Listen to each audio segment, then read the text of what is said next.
জঙ্গলে ছেলেটাকে মারে দিয়েছে, দিয়ে এখন বলছে আমাদের বাড়ির মেয়ে আদিবাসী সমাজের একটা মেয়ে বীরভূমে তাকে ধর্ষণ করে খুন করে দেহটা 3 টুকরো করে ফেলেছে।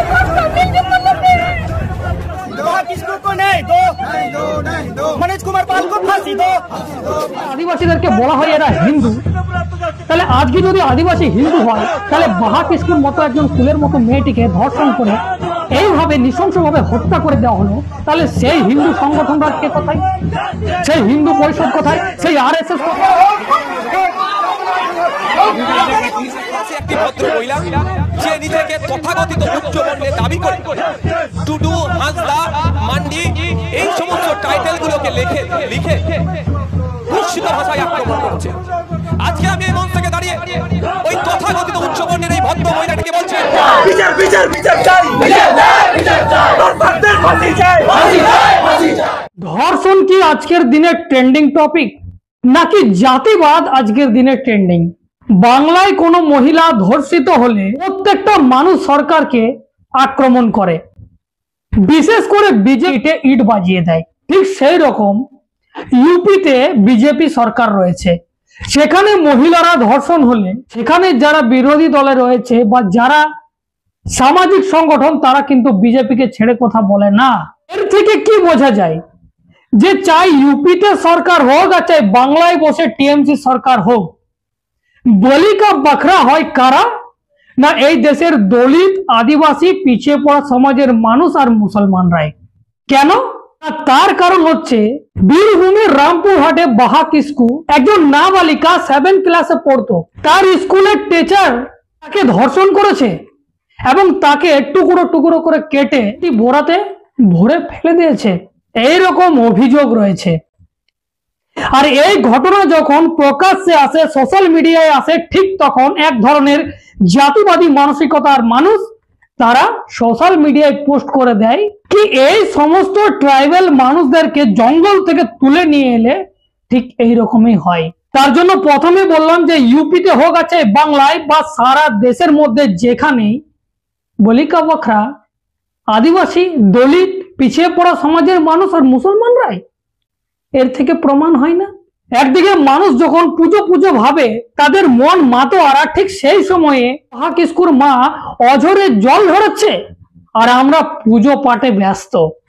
যখন ফুলের মতো মেয়েটি ধর্ষণ হয়ে গেল তখন এই ধরনের জাতিবাদী মানসিকতার মানুষ যারা লিখছে এই ধরনের কথা, ঠিক সেই সময় ভাঙড়ের যিনি বিধায়ক নওশাদ সিদ্দিকী মুখ খুলেছেন এবং তিনি প্রকাশ্যে এই কথা বলেছেন। কি বলছে উনি আপনাদেরকে শোনাতে চাইবো, আপনারা শুনুন। আপনারা অবাক হবেন আমি বলতে, আমি এতটা আমাকে খারাপ লাগছে। আপনারা কদিন আগে জানেন আমাদের বাড়ির মেয়ে আদিবাসী সমাজের একটা মেয়ে বীরভূমে তাকে ধর্ষণ করে খুন করে দেহটা 3 টুকরো করে ফেলেছে। 2টো টুকরো পাওয়া গেছে, একটা এখনো পাওয়া যায়নি। আপনারা জানেন এটা কি ভয়ঙ্কর সমাজ ব্যবস্থা করে উঠছে? কে করেছে না করেছে সেটা বড় কথা নয়, কিন্তু এই করার সাহসটা পেলে কোথা থেকে? পুলিশিং ঠিকঠাক হচ্ছে না। দেখুন, আমি একটা অন্যায় করতে তখনই সাহস পাবো, বাবার মনে প্রবণতা তখনই আসবে যখন জানবো সব তো আমার কন্ট্রোলে আছে, টাকা মেরে দেবো, হয়ে যাবে। কই আপনি যান, আমি দুবাইয়ের কথা বলছি। দুবাই আপনি যান, সব থেকে ক্রাইম ফ্রি দুবাই। কেন কেন ওটা ক্রাইম বলতেই নাই, 0%। কেন? ওখানে এত হেভি পুলিশিং, ওখানে এত সিস্টেমটা আপডেট যে একটি মেয়ে যদি, ইয়াং মেয়েকে যদি গায়ে 2-4 কিলো সোনা পরিয়ে এখান থেকে শিয়ালদা পাঠানো যায়, আমাদের এখান থেকে যদি পাঠায় আমরা একটু চিন্তিত হই যে ঠিকঠাক পৌঁছাবে তো। কিন্তু দুবাই এটা পাঠান নির্দ্বিধায়, কেউ যদি এসে ওই মেয়েটির গায়ে হাত দিবার চেষ্টা করে তার আগে এসে পুলিশ ধরে নেবে। কারণ সেই রকম পুলিশিং সিস্টেমটা তৈরি করেছে আমাদের রাজ্যে, সেটা ফেলিও। থানা বাড়িয়ে যাচ্ছে, পুলিশ দিচ্ছে না। পুলিশের প্রায় 2 লক্ষ 2.5 লক্ষ শূন্য পদ হয়ে গিয়েছে, সেটা পূরণ করছে না। ফিরে আসি যে বিষয়টা আমি বলছি, তাহলে মেয়েটিকে আপনারা জানেন খুন করেছে, ধর্ষণ করেছে, আবার টুকরো টুকরো করে ফেলেছে। আজকে সকালে একটা ভিডিও দেখেছি, সত্যি বলছি, আমি ওই অ্যাডভোকেটকে আমি এখান থেকে স্যালুট জানাচ্ছি, আমার কথাটা খুব ভালো লেগেছে।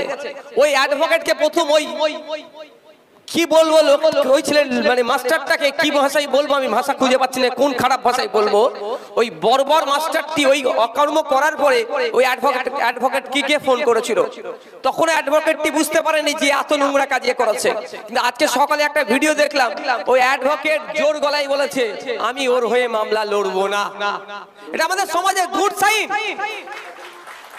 আমি মনে করি এটা ভালো সাইন সিটটা সোজা রেখে বলেছে কিন্তু আমি প্রসঙ্গে আবার ফিরে আসি ওই বিষয়টা নিয়ে সোশ্যাল মিডিয়ায় যেভাবে তোলপাড় হওয়া দরকার ছিল মাঠে ময়দানে যেভাবে প্রতিবাদ হওয়ার দরকার ছিল সেই রকম কিন্তু প্রতিবাদ সংগঠিত হয়নি ফলে আদিবাসী সমাজের পক্ষ থেকেই বেশি বিষয়টিকে তারা প্রতিবাদ করেছেন আমিও করেছি আপনারা জানেন তারাও কিন্তু বেশ কিছু জায়গায় লেখালেখি করছে যে জাত বর্ণ দেখে কি প্রতিবাদ হবে অর্থাৎ সিলেক্টিভ প্রোটেস্ট হবে কথাটা কিন্তু একদম আপনি আমি ফেলে দিতে পারবো না কারণ আপনি আমি রাস্তায় নামিনি যদি আপনার আমার বাড়ির মেয়ে হতো তখন আমরা প্রতিবাদ করতাম আমি ভাবছি আমার বাড়ির মেয়ে নয় প্রতিবাদ করিনি এটা তো অন্যায় এটা উচিত নয় সবার জন্য প্রতিবাদ করা দরকার ওখানে এসে একটি ভদ্র মহিলা যে নিজেকে তথাকথিত উচ্চ বর্ণের দাবি করে টুডু হাঁসদা মান্ডি এই সমস্ত টাইটেল গুলোকে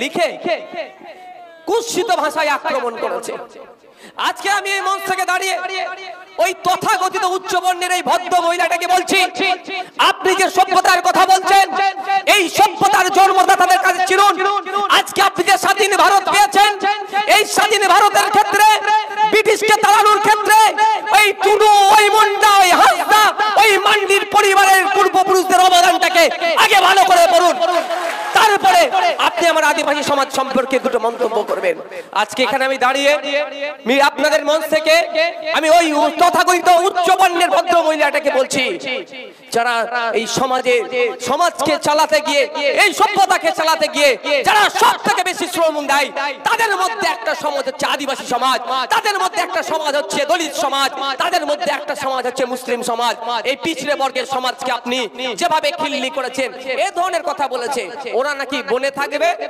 ওরা আদিবাসীরা নাকি বনে থাকবে বন থেকে চলে এসেছে ওই তথাকথিত উচ্চ বর্ণের পরিবারের নাকি ছেলে মেয়েদের চাকরি হচ্ছে না পড়াশোনা হচ্ছে না ভাবতে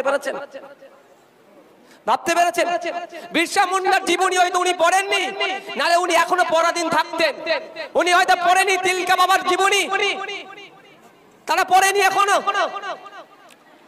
জঙ্গলমহলের ইতিহাস যেভাবে ব্রিটিশদের বিরুদ্ধে সংগ্রাম তৈরি করেছিল ভারত ছাড়ো আন্দোলনে জঙ্গলমহলের ভূমিকা হয়তো পড়েনি যদি ওই আদিবাসী সমাজের মানুষেরা চুপ করে থাকতো হয়তো আমরা এখন ব্রিটিশ মুক্ত দেশ হয়তো পেতাম না হয়তো টাইম লাগতো 1947 সালে হয়তো পেতাম না সমস্ত ধর্মের মানুষ সমস্ত জাতের মানুষ সমস্ত বর্ণের মানুষ নারী পুরুষ নির্বিশেষে ব্রিটিশদের বিরুদ্ধে লড়াই করেছিল আদিবাসীরাও কোনো অংশে পিছিয়ে ছিল না ইতিহাস বলছে ইতিহাস খুলে দেখবেন ব্রিটিশদের বিরুদ্ধে সর্বপ্রথম সশস্ত্র আন্দোলন যদি কারা করে থাকে তাই ছিল এই মুন্ডা সমাজ তাই ছিল আদিবাসী সমাজ তাই ছিল বিরসা মুন্ডার উত্তর যারা এই সমাজের মানুষেরা আর তাদেরকে আজকে কি বলছে তুমি জঙ্গলে থাকার লোক তুমি কেন এসেছো আমার এখানে এই প্রসঙ্গ টেনে আনার কারণ হচ্ছে এটাই যে আজকে বৈষম্যের কোথায় শিকার আমরা হচ্ছি যে ব্যথা দলিত আদিবাসী মুসলমানদের উপরেই পড়ছে